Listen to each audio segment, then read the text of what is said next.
Okay. And then I'm going to manage participants. Okay. Unmute all. Mute all, but this time, there we go. And now I'll unmute Jack. There you go. So now everyone, if you want to talk, you can unmute yourself. Welcome to do that. I can see Captain Odin. He continued with some question marks there. I don't know if I didn't answer it fairly enough, or if you wanted to know what's going on. Yeah. Are you wondering what I was rambling about? Oh, yeah. Yeah, fair enough. The reverb, kind of whatever that was. Yeah. Yeah. Interesting sound.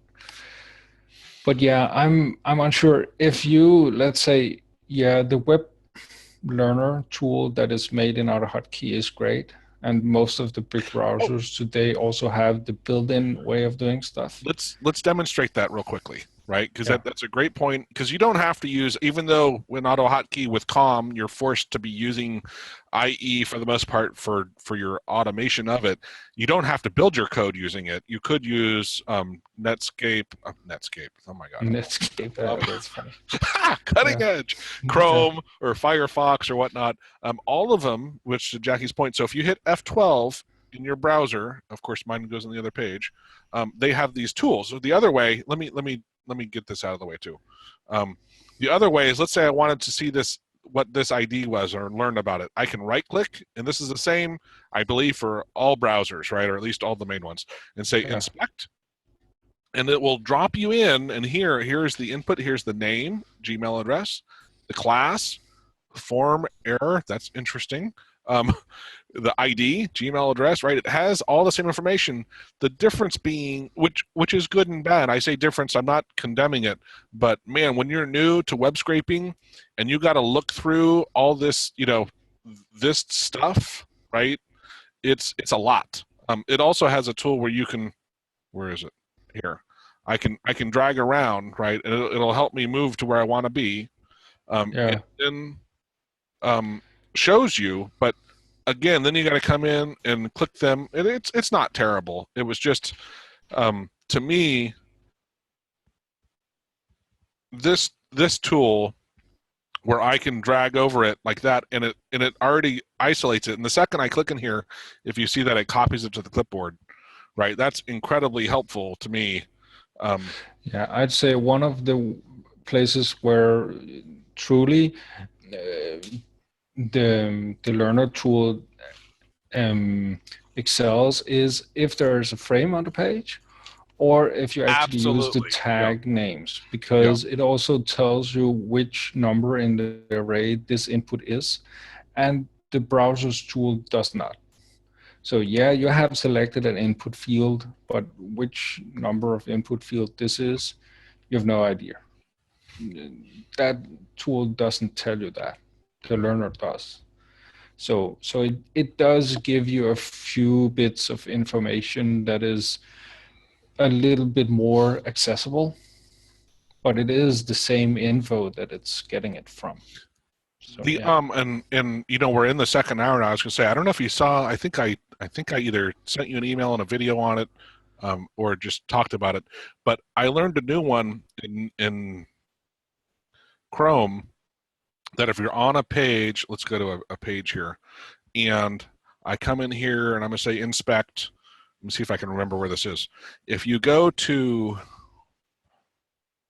sources, and I think event listeners breakpoints. Let's make this a little bigger.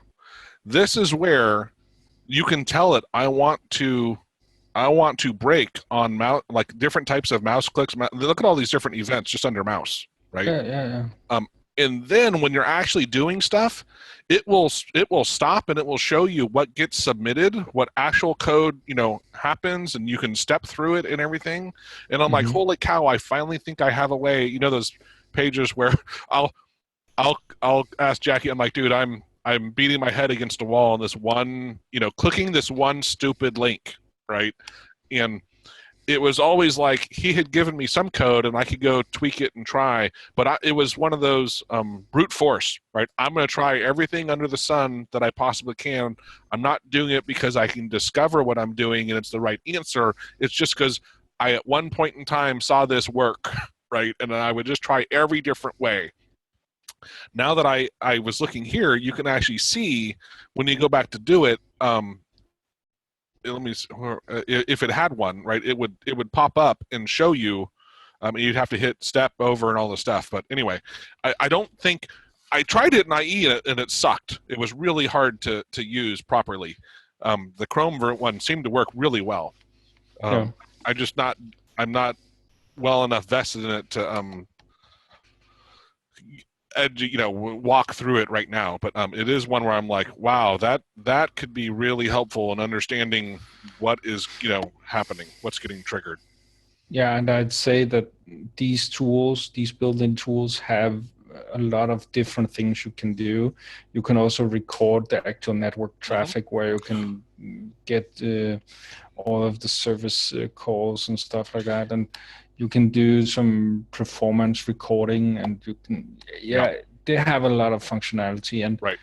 That's right. As you said yourself, like you just used with the breakpoints, you can also get it to record all of the calls that it actually does. Right. So you can get an idea of where it's actually going with whatever is happening. Right. But that is quite involved. Yeah, it is. But let's demonstrate. Remember earlier in the webinar, we talked about an API call versus loading a web page. Mm-hmm. So in this view, when I click login, it's going to show us the traffic, right, that happens when I'm just trying to log in. Apparently, so see, I clicked, it says paused in debugger. That's because now I, of course, messed myself up because sources. All right, I'm going to turn this off, but it paused. I would have had to iterate over it, but I'm just going to turn that off. Let me go back to network here. Hopefully that, I guess I got to click, there we go. So as it logs in, look, at each one of these things is a call to a server, right? All these different, all I did was just log in, and then it helps you see also the time it took, the file size. It's pretty in depth, but this is what to me is like when I realized, let's say I was doing web scraping and I wanted to get the stock price of something, and I would always navigate to a page. I mean, this is the type of stuff when you load a page, it's like doing all these other things, and yet if you could tell Google Finance only returned to me back the current stock price of Apple, it would be like one call, and it would be like 36K, if that, or whatever. I mean, it's tiny. Yeah, and often this can help you know which endpoint to actually ask for these things. So yeah, if let's say LinkedIn probably isn't the best way to actually figure out which API calls are going on, but if you had a page there where it would fetch an up-to-date value when you click the button or something like that, this list would be reduced quite a lot, and you would be able to quite clearly see what was going on. Mm-hmm. And I don't have an example page for that right now, but yeah, you're absolutely right that it is a great way to actually figure out if there is an accessible API. Well, yeah, I was going to say, because that reminded me, this was a couple of years ago now, I think, but you helped me on LinkedIn. For a while, we actually realized there was an API being called, and we could actually call it straight away. And we did some stuff where I didn't have to go in and do all the things. I think it had to do with like pull back the companies that have certain people at them, and we could trigger it without going through all this other stuff, and it made everything so much faster and easier. And often the company or the web page owner or something else will have an API that they call themselves to actually display the values for you. But when you just use the page, it's just structured the way they want you to see it. But if you need the raw data, right, you can get it without actually loading it in a browser and needing to remove spaces and other different types of stuff because you get it back in, let's say, JSON, because you actually ask the server for that format. That will make it a lot easier, and your program can more easily run in the background, let's say that. And of course, the overheat of actually asking for raw information instead of getting all of these image resources and stuff. Mm-hmm. That will. The other one, which tables. Okay, because this is where I at least want to throw the topic out there, right? And this is one of those that I think it was the first time I remembered that I looked at who it was that Jackie had answered one of my questions. Actually, he didn't answer my question. He solved something for me. I was trying to do something, and I saw he had used a table and then iterated over each row, grabbing specific columns right out of it. And before, what I used to do is I was so sophisticated, right? I could navigate to a page. I could basically grab all of the text like that was displayed and then write this crazy regular expression to parse out the things I wanted, right? And it was a beating. And when I saw what he did, let's see if this actually is a table. So I'm gonna go here first, and I'm gonna show the structure. Yeah, here's a TRT body, so table ID, right? So this is that table. I'm not going to try to crank out the code for it, but the fact that you can say connect to this table and then give me the first row and give me the first column and the second column and the third column and isolate those into each variable separately without having to try to figure out where they are in the page. I mean, it just blew my mind of like, I would be trying to grab a lot of data from online, and often bigger data sources are in a table format, of course, because it makes it easier to display. And it was just like, wow, that was a game changer. And that's when I started learning more about the DOM and because that was the other one was like, it's HTML, but it leverages the DOM. Is that the best way to say that, Jackie? Sorry, I was reading something. What did you say, Joe? Well, it's just that the table stuff itself is HTML things, but but at the same time, it's part of the DOM because the DOM is what lays it out. But it's really, to me, like that's really HTML. Like learning the DOM wouldn't have solved that for me. It was understanding there was an HTML structure, right, that existed is what because I'm like, I remember actually I could find it in the forum. I'm like, what is that? I'm like, where did this come from that you're doing this? And you're like, oh, it's it's HTML something. I'm like, well, I because like I did not know that was even a possibility. So I should actually let's go back to here. Now I feel bad. We actually didn't finish this part of it because we do have resources, and so we have links to a lot of the tools to both Jackie and my page. This Jethro post is amazing. This is what I studied for years over and over and over, and it's it's a steep learning curve if you've never done any sort of object-oriented stuff, but it is doable.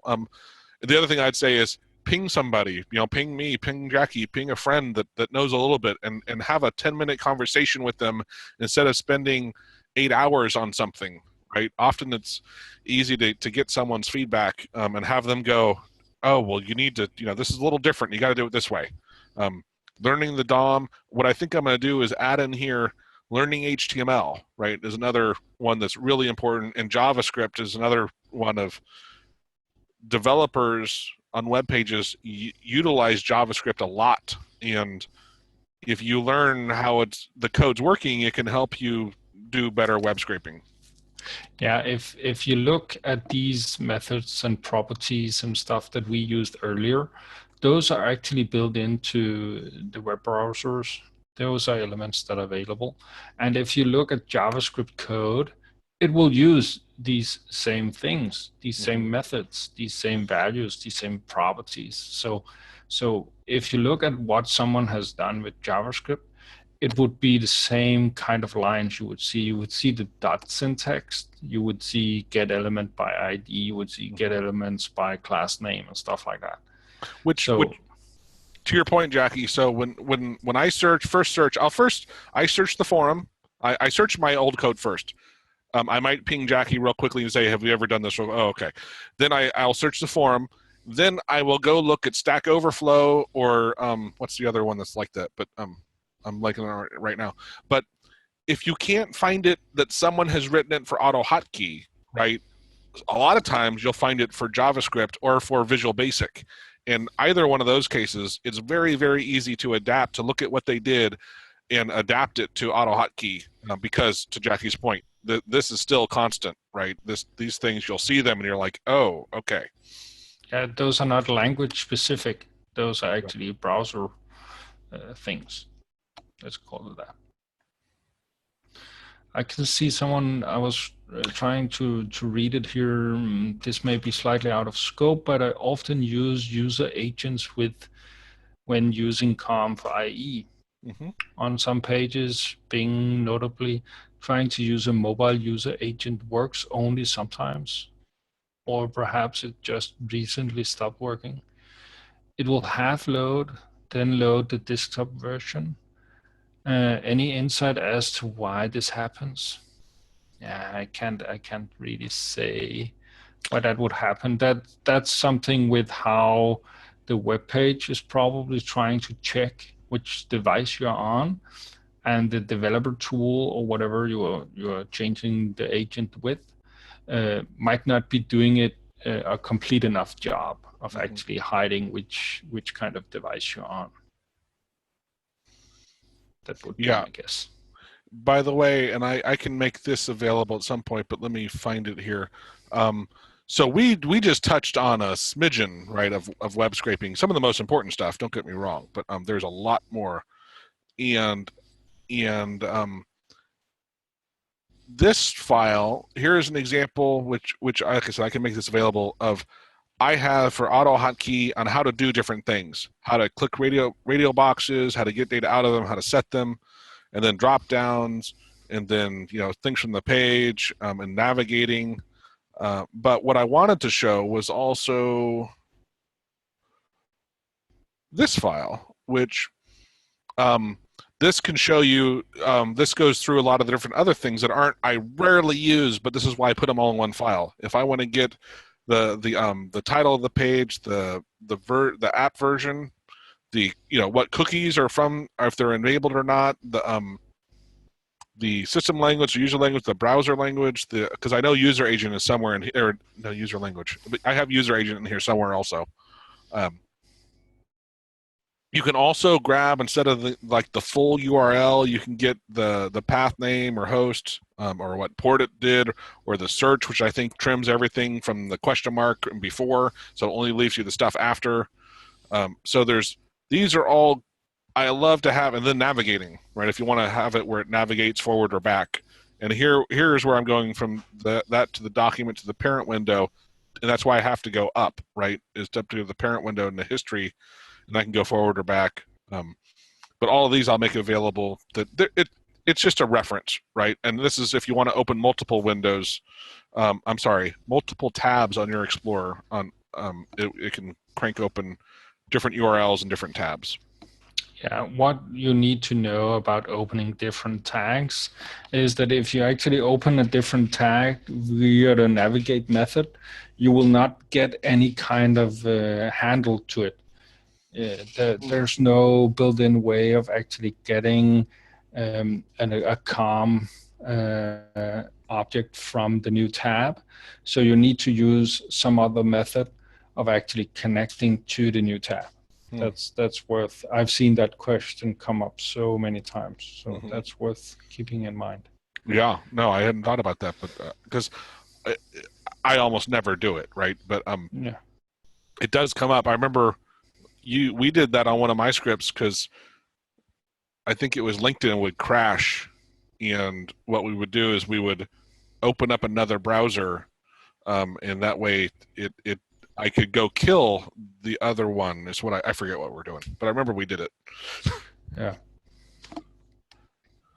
Is there any question? Anybody have any tricky pages they've been trying to do something on? If I don't discuss requests. Yeah, it's rare where I run into an issue of the server not returning. Now, now when I do an API call, right, that's different.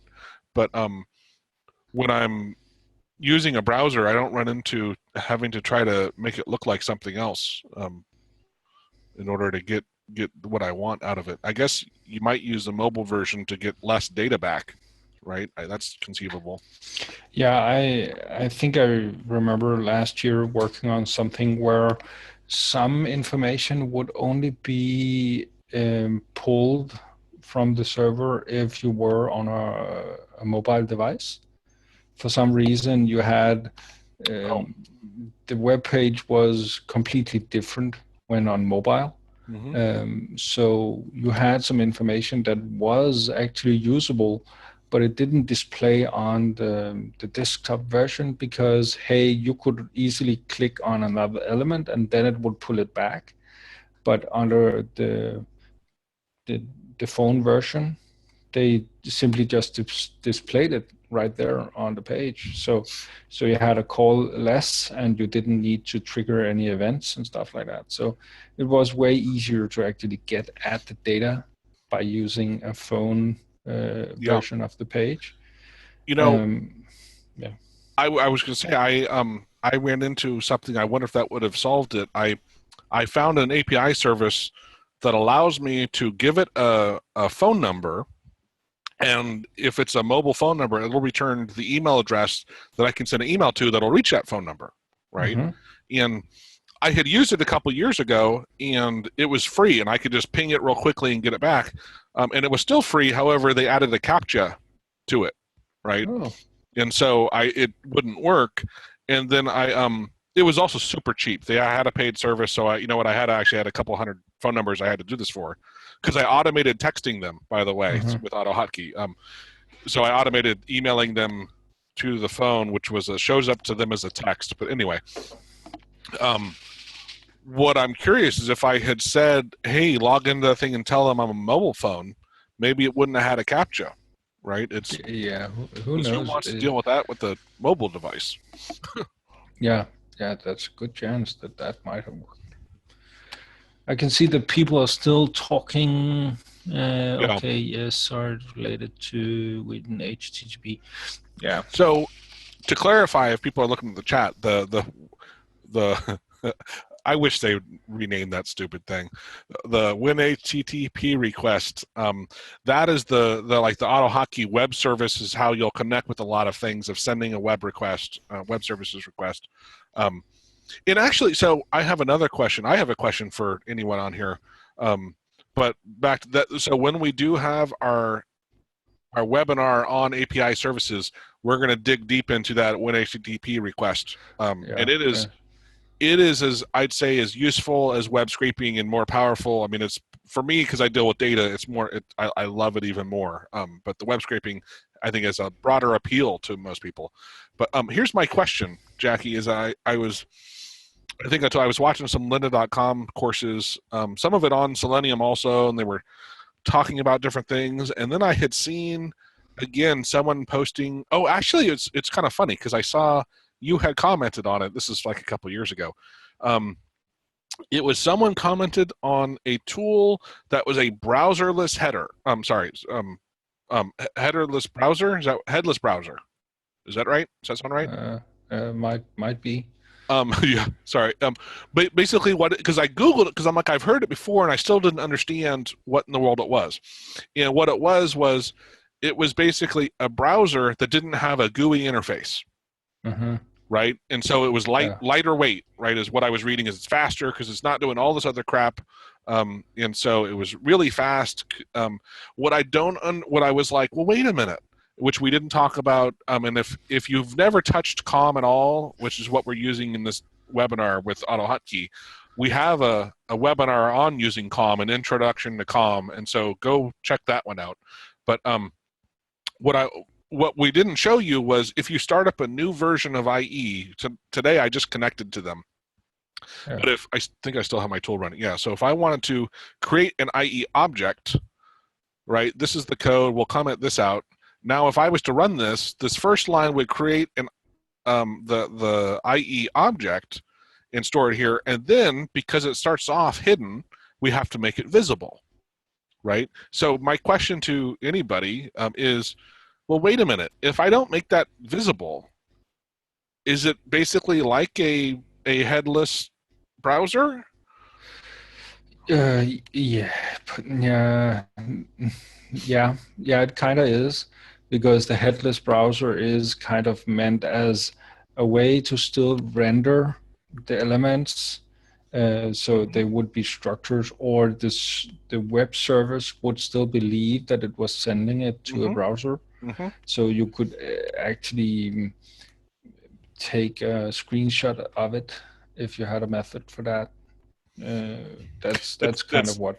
It's crazy, but because you got to remember it's not visible, and you're saying take a screenshot, but I know what you mean, right? That like because that it still exists, right, in virtual world, and you could grab it. So yeah, and you have to fake it, otherwise some of the servers be like, you're not actually browsing and doing stuff, so we're not going to display or. No, if you just use, let's say, a Win HTTP request, when you actually get the data back, nothing actually happens to it. It doesn't get structured, and no JavaScript is actually ran or anything like that. It is just plain text returned to you, and nothing happens. It actually does with the Win HTTP request, but that is essentially what it does. Whereas if you have a headless browser or a hidden COM object like here with IE, then it actually comes back, and there is a rendering engine that actually does it's triggering use the information for structuring the page. And if there is, let's say, events that happens when one thing loads here and something else, and the, let's say, unload event actually is triggered, something else happens, the server is called again or whatnot. That's what you get by loading it there instead of just getting the information back. I see Mason asked a question about creating a COM object in private mode, and I seem to remember there's something with that, right? That is possible. Is that accurate? There was something, I remember reading about that years ago. It's been a long time. Yeah, I did it as well at one point. Tried to work with them, and I also worked at one point with IE in kiosk mode and stuff like that. It depends on what you need to do, but I can't actually remember that when it is in private mode. Yeah, there is some things that might not be available, and it also depends on the version of IE that you use to do it with. Whereas, let's say, IE8, as an example, was maybe almost a mistake by Microsoft because they made a browser that was too secure, so it couldn't actually access itself at points. But still, I can't say if there is any better way than what you have already done, Mason. It sounds like you've already done it in one of the best available methods of doing it. Is there actually a question in there? Is there any way to create an IE object via COM in private mode? Yeah, no, none that I have found. I've actually looked it up quite a lot, and I don't believe there is. I've seen that, let's say, what's its name? PowerShell. They apparently have a COMlet that does that. But that might, behind the scenes, already do what you did, Mason. I'm not sure, but it might be doing the same thing on the back end. I haven't actually read through the source code of that. I just know that I found it at one point that they can actually use that COMlet to start IE in private mode and get a usable COM object from it. But behind the scenes, they might simply just be starting it in private mode and then connecting to it via the same method that we would do with vbget or something like that. That's a possibility.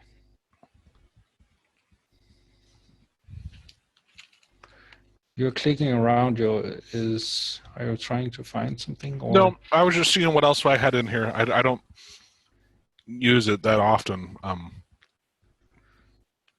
No, it depends on if you actually have a task that involves it. Yeah. Oh, wow. Another question is there a COM object for Edge? No, apparently there isn't. Sadly enough, Edge has been is a totally reprogrammed thing from the ground up, so it actually doesn't really convert to the common object model. I think it is that COM is. So I haven't read about any way to actually connect to this. What is COM is actually a model for where the pointers in memory and how that is structured, and that's what that's what AutoHotkey uses behind the scenes to actually work with COM. But Edge is made totally different. So yeah, which for some people raises concerns, because if you're doing all this stuff and developing a lot of code and then it's not in Edge, in Internet Explorer does finally die, right? All your code dies. However, I remember looking up how long Microsoft is basically legally said they will support IE, and it was like it's a ways out. We got a long time before that happens. Yeah, and that's one of the things that why, at least that I know of, why a lot of companies are still clinging to Microsoft, is because they have this idea of not removing legendary things that often. Mm-hmm. So if they know that their customers actually use it, they will still support it. And that's also why, even though in Windows 10, as an example, Edge is the browser that's being pushed, but IE is still included. It's just not one of the options that they present first, but it's still there. Captain Odin just gave us a link to. He said we can try. He hasn't tried it yet. The WebDriver. I mean, what is this? Is this for Selenium? I'm just curious because WebDriver is. I mean, that's the term they use in Selenium. Yeah, Selenium WebDriver. Yeah.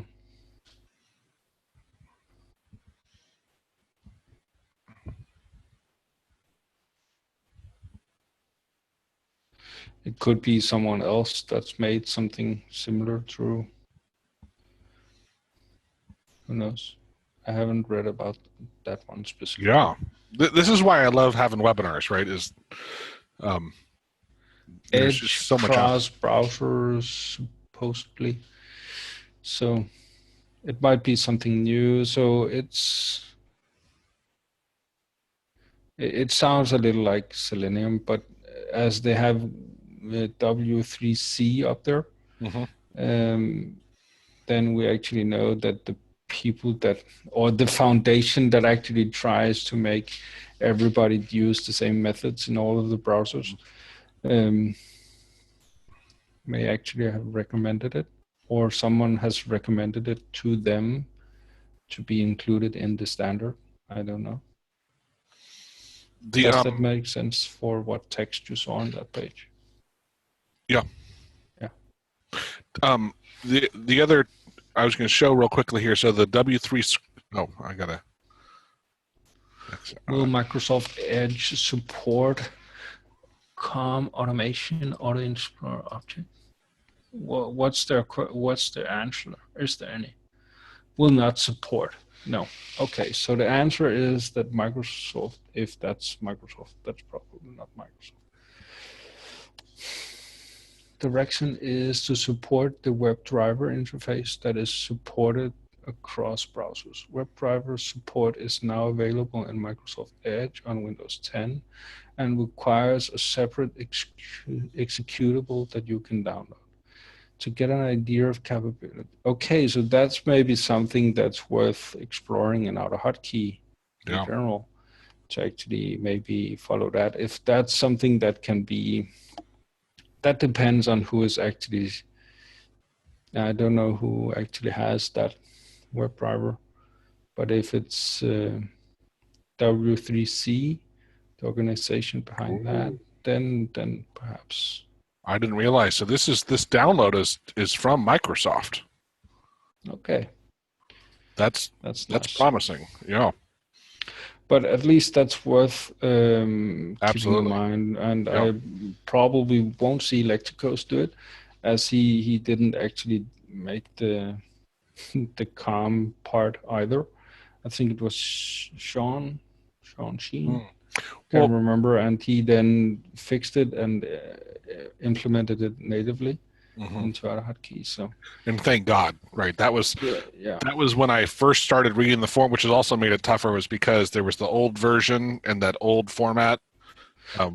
When COM wasn't incorporated, and then the new one, and it was so confusing trying to learn all that and to see the two different formats, and one was so much easier to read, and the other one was like, oh man, it was confusing. I think that in a lot of ways, that was one of the things that made AutoHotkey 1.1 actually the main branch in the end, was that he implemented the dot syntax and objects in general, made it into what is it called? The type of language that it actually is now. And of course, the COM support was a great addition. Sure. Just you know what? Since we are talking about web scraping, I'm going to show a demonstration here of. Now this is a crazy looking file, but so here you would create the Chrome driver. So this would create Chrome. And then I would say, so now for the driver, I'm going to get this URL, and it would navigate. It's interesting in Selenium, you don't have to wait for it to load. It takes care of that automatically. And then I was accessing here. This took me a while to figure out, because I think this is showing, right, Jackie, that I'm injecting JavaScript. Actually, I'm not. I think at least you're executing JavaScript. Okay, let's put it that way. But I did find some other ways. See up here? Oh no, they're all doing that. But the ways you access them are a little different. But here, this was some real code with AutoHotkey where you can go and use Selenium to. Let's see if this will work. I'm gonna run it and Control-Shift-T.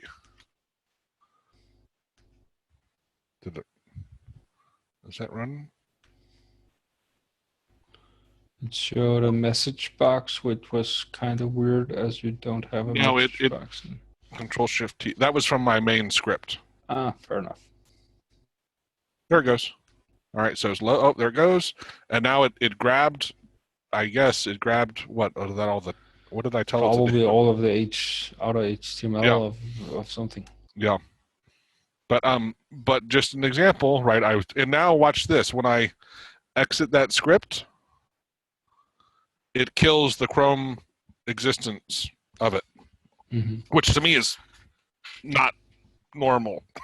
The other thing I read, at least I've read so far, I've had no luck in doing, is connecting with the current existence. I think you have to use the Selenium driver to launch it, and then you can do what you want with it. I can't just connect to an existence of Chrome, right? It has to have been the Chrome driver from Selenium, and then of course, so then you just trigger, you have your stuff run off of that, and then you can connect to it. But I love that I can decide to grab something from a page, and I can just connect to that current active window, right? Regardless.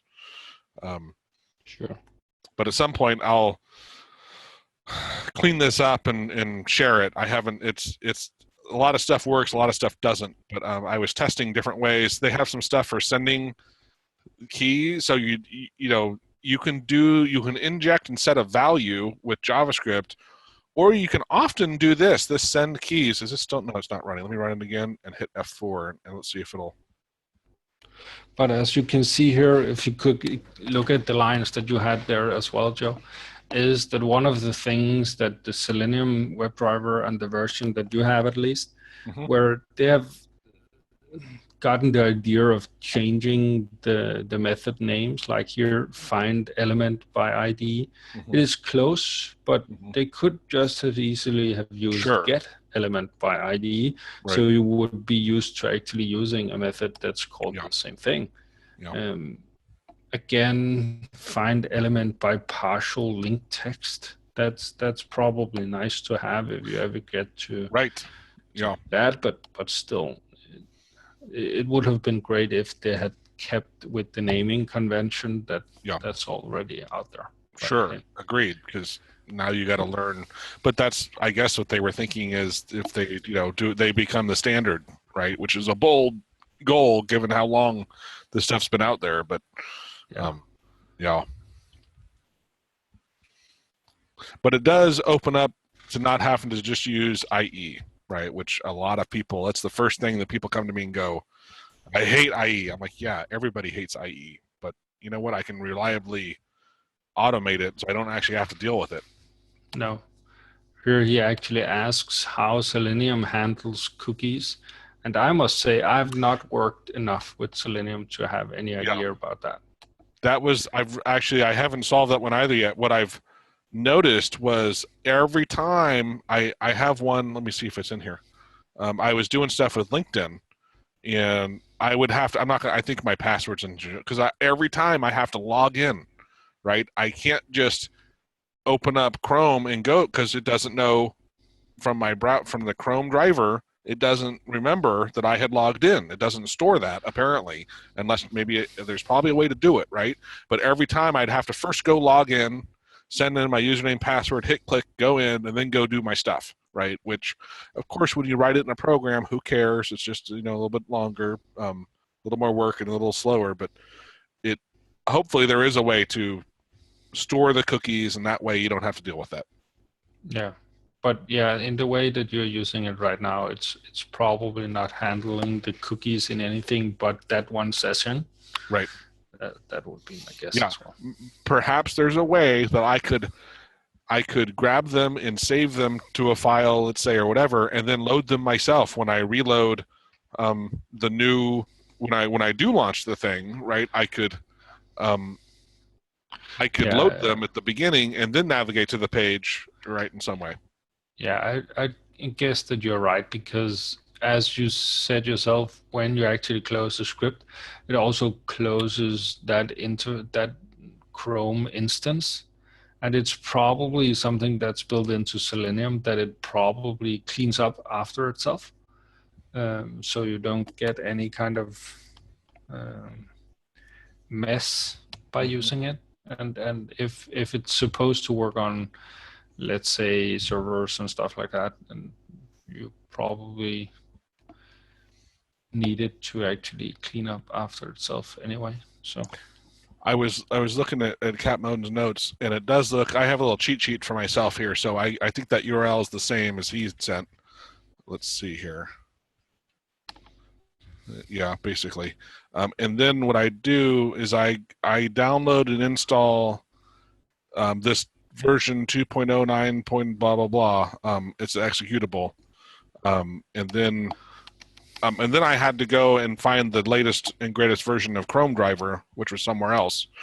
Have Cat Moden, have you done any of this? Because the other thing I've noticed in Selenium is they have two. It really, I hadn't thought about it. It really reminds me, our earlier conversation of AutoHotkey pre-com being integrated, the different structure in the code, right? Selenium, I find two different ways often that they have stuff done, and one way I can't even though I see it documented everywhere, it's never worked for me. It had to do with the find. I can't remember exactly which one it was, but even though it looked like it would work, I could never get it to work. And my guess is it's either an earlier or a later, because there is a version 3 apparently, but this is the only one I've been able to go to that website and somewhere in here download the 2.9 version, and get it to run, and yeah, this version, and get it to run, and then to be able to use it. But I saw there's a 3.0 version. It's just I don't know.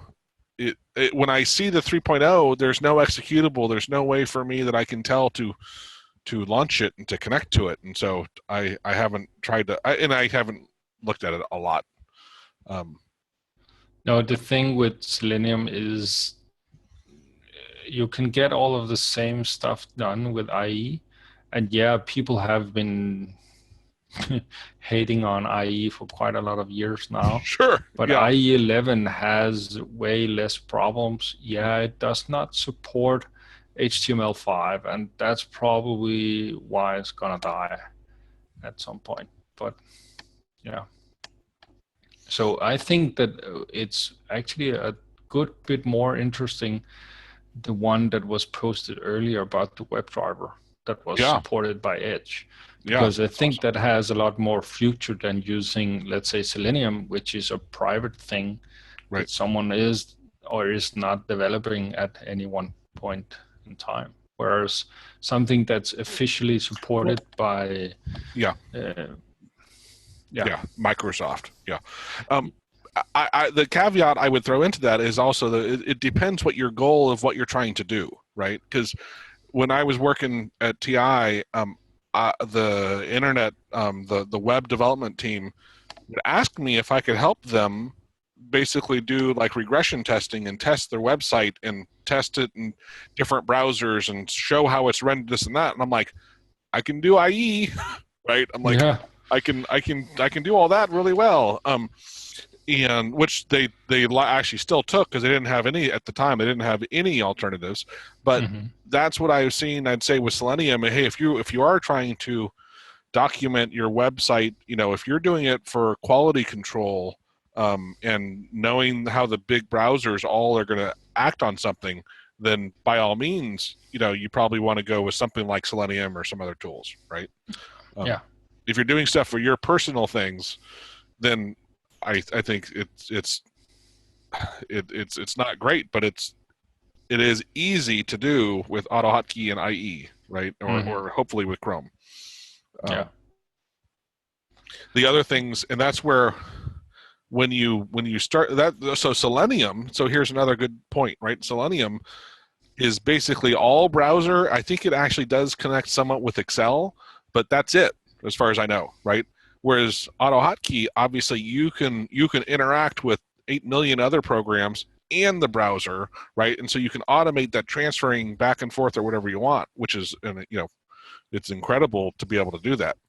I have a lot of systems at work, and like, let's say one example was our custom database, which we used a browser, which the database is over 20 years old, and we use a browser interface to access it and to get data. And then the other internal one, what was it? It doesn't matter what it was called. It was also 15 years old. Neither of them had an API. Two totally different systems, but both used browsers for how you would interact with it. And so I automated the transferring of data from one to the other, and it saved me every week. It saved me like 8 hours worth of work because I would have to manually log into one and look at it and copy and paste all this stupid stuff and probably make a ton of errors, right? And just things like that. You're like, oh my God. Or connect to Outlook, right? And automate, looking at web pages and emailing people. And it's just amazing. Yeah. I see Mason is actually asking if anyone have ever had the .busy property return -1. And I would say I've never actually checked what busy returned. I've just checked if the browser was busy by using it. So while busy, as an example, I wouldn't actually check if busy was 1 or if busy was 2. So I wouldn't know. Yeah, and then Cap Odin was saying he wants to customize the experience. I have browsing in other browsers. Currently, I use Does that mean JavaScript? Is that? Yeah, that means JavaScript. Yeah. So he's just interested in actually being able to do the same thing that he's doing with IE. So yeah, IE is fine for automating. He says that a little higher up. But yeah, I would have loved as well, because also just because people, as you said yourself, would like to have it automated in some other browser, even though the data should be the same. right. But people have a preference, Yeah, and if you are at a company or wherever where they only want you to use Chrome or whatnot, and some pages also render differently in the different browsers because the developers of the page has taken into account that the browsers isn't doing everything the same way. So yeah, absolutely, I'd love to be able to automate the other browsers as well. yeah. That would be great. There, having said that, you can do some basic stuff. Again, you can send keystrokes, right? Like I with some of what I did, I was able to get the URL reliably of where I am, like in Chrome or whatever. And there are some things you can do pretty reliably with AutoHotkey. It's not ideal, but it's not nearly as good. But yeah, and it's still an option. Did you see Mason's reply here about the? Yeah. I reread it a couple of times. Yeah, and why it would return a -1 if Microsoft hasn't actually documented it. No. That's hard to say. Something behind the scenes is probably failing. So just like the error level of other things in AutoHotkey, a -1 probably means that that part of whatever wasn't accessible or whatnot. But yeah, it's frustrating that it would actually say that it would be done when it was -1, but that's not the same as it actually is. Which, by the way, if any of you are on here are still relatively new, we didn't actually talk. Oh, and I closed. Let me restart my script. The navigating. So when you navigate to a page, we're going to say first we're going to navigate, and here's how you put in the URL. But after you do that, of course, you don't want to run this and then try to get something from the page or set it. You got to wait for the page to load. So unlike Selenium, here you would say, I had this little subroutine here. So while it's either busy or the ready state is not equal to 4, it'll loop this over and over and over. This is 1/10 of a second, right? Until either of those conditions don't met, and then it proceeds forward, right? And that's when you know that page is basically done loading, and then you can continue on with your automation or whatever you're doing. Yeah. We're coming up on the 2 hours, Joe. I don't know if we're there or what. We're there. Yeah. So probably time to say goodbye. And here it's just hit midnight. So yeah. I need to. Yeah. No worries. Sign off myself. Yeah. Thank you all. I mean, real quickly, is there anyone else have any questions or anything? You can, of course, maybe tomorrow I'm going to send out an email with the links to the recordings and the deck that we put together, and then you can ping me or Jackie with if you have specific questions. The one thing I'd encourage you to do is don't spend 12 hours solving one problem. Spend an hour, something like that, and then try to ping a friend or ask someone quickly, because it can save you an incredible amount of time, and you'll realize, like, oh my God, I was, I up here, my pointer was set to just WB, right, and nothing ever worked, right, and it's just sometimes when you first start doing it, you can make really silly mistakes, and you're just new to it, right, and if you can have someone else's eyes on it, it can really help you. Yeah, that's for sure, and often someone else's eyes will spot it almost immediately. Yeah, that's the other one. Sorry, I was going to say, is a great tip is to, even if you don't have a friend that you can that's not, one is tell it to a novice, but the second one is tell it to the bobblehead doll, right?